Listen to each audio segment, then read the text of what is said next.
পড়াশোনার চাপ, সমাজের নানা কথা, পরিবারের নানা কথার কারণে সফলতার পাহাড়ে উঠতে গিয়ে যখন আমাদের পা পিছলে যায়, তখন শিক্ষক নামের এই মানুষেরাই তাদের হাত বাড়িয়ে বলেন, এগিয়ে চল, তোর উপর আমার বিশ্বাস আছে।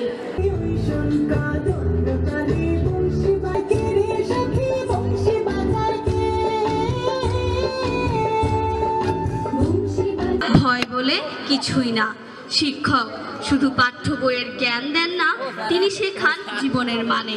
ভালো মানুষ হতে শেখান, যেখানে সবাই বিচার করে ফলাফল দিয়ে।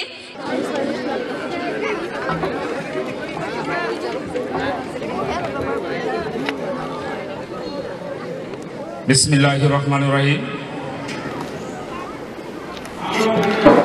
আজকে এই অভিভাবক এখানে বসা আছেন, জেলা প্রশাসক মহোদয়, তাদের নিঃস্বার্থ শ্রমে গড়ে ওঠে প্রজন্মের পর প্রজন্ম।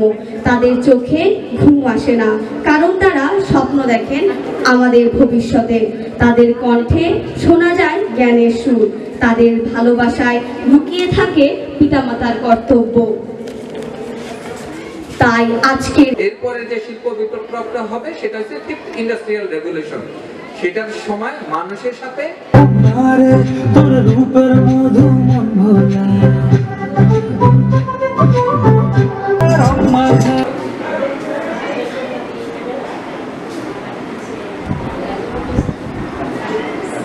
হয়ে পড়ে যে সে আর বছরে একবারও তার সেই শিক্ষাগুরুদের